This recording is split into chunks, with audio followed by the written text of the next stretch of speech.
So I was really struggling with what topic to pick for a BBC. In fact, I struggled a lot and couldn't come up with anything.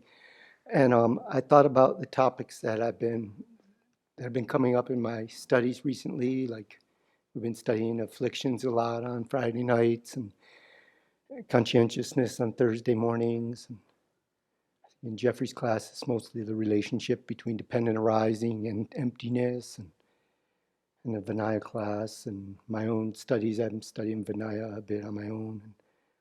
And the different general topics that come up with the SAFE course that I'm facilitating. And of all of these, what I want to talk about more relates, I think, to conscientiousness, being aware of what is going on in my own mind at the moment, and being mindful of what I want to develop in my mind. And that relates to all these topics.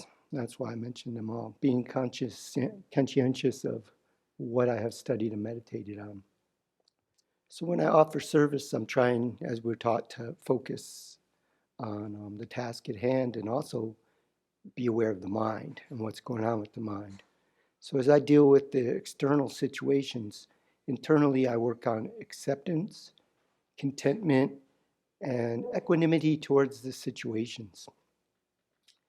And these are useful things in many aspects of my everyday life. And when working, I can get caught up in the project I'm working on and not want to set it aside if it's not finished just because the offering service period is over, you know. An example of this is the recent woodshed. Yeah. And although the overall plans were drawn up, there were details that I had to work out as I was going, and also ideas of how I was going to do something. And so I had to, at the end of the day, stop in time to put the tools away and just set it aside. And I was really practicing that. And on Sundays in particular, Sunday afternoon, we'd finish and I would have to practice letting go of it until letting go of thinking of it until Wednesday or Thursday when I could get back to it. So there was this period of time there and not be planning and designing in my head the whole time. And I rejoiced that I was able to do that some of the time. Yeah, because that was some progress because I have the mind of planning and thinking about this detail and, oh, I know how I can do that. I would joke with the people I was working with, oh yeah, this is how I saw it in my dream, which was just a joke. Um, and this took acceptance, accepting that I would have to wait until later to get to work on it again and to finish what I wanted to do, accept that it would take longer than I had planned, which was hard because I had to accept that it was taking longer than I had promised other people it would take. And so I felt an urgency. Um, but this also involved contentment, being content to put down one thing and pick up what was next on the agenda and on the schedule, and content to just to be with whatever was timely. And that also involved some equanimity towards situations. And it involved developing equanimity towards different situations. And I say it involved developing because although we can do meditations and things to develop a sense of equanimity towards situations, such as looking at pleasant, unpleasant, and neutral feelings and meditating on them, being aware of them without trying not to go to aversion or attachment. We also develop these things through practicing them.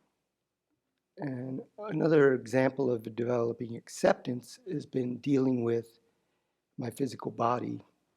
I get headaches several times a week, and it just zaps my energy and my ability to focus mentally sometimes. And so rather than get flustered about it, a better approach is to accept that this is my karma ripening, as my mentor often um, reminds me. And I remind myself that I have created the cause for what I'm experiencing. And how I choose to react affects how I experience that. And still, this is hard because at times when I'm getting headaches, the mind feels heavy and unwieldy. It's like the very faculty that I'm trying to rely on to steer me has a big out of order sign on it.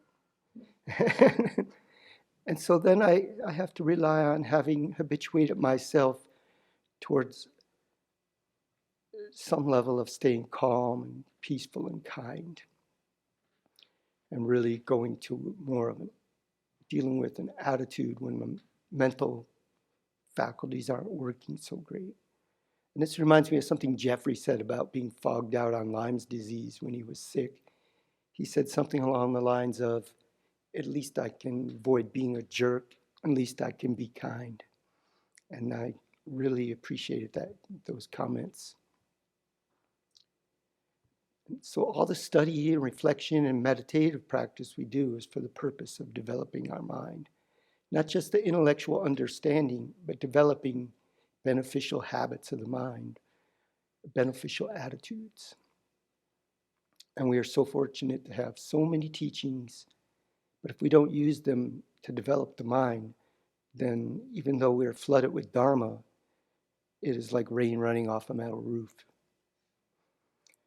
And as Venerable Chuni said just a few days ago, it's like dying of thirst in a place of water. But we do need all this study and reflection and meditation to be able to develop our minds. We need teachers and teachings. We need to be trained in how to train our minds. But we ourselves need to train our minds. No one can do that for us.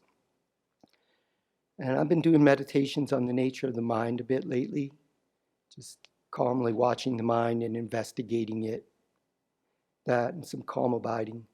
And I've also been meditating on these other topics that I've been studying and trying to bring them to mind throughout the day. And we have so many tools to work with and so many ways to look at a situation.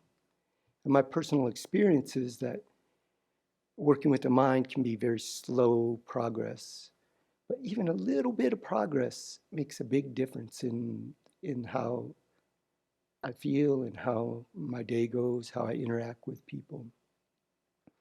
And so I remember to rejoice when I remember to apply the Dharma to a situation, rejoice in whatever progress I do make in habituating my mind towards virtue, and rejoice in whatever level I can integrate the teachings and the trainings into my mind. And I accept that I will be dealing with gross afflictions for a very long time.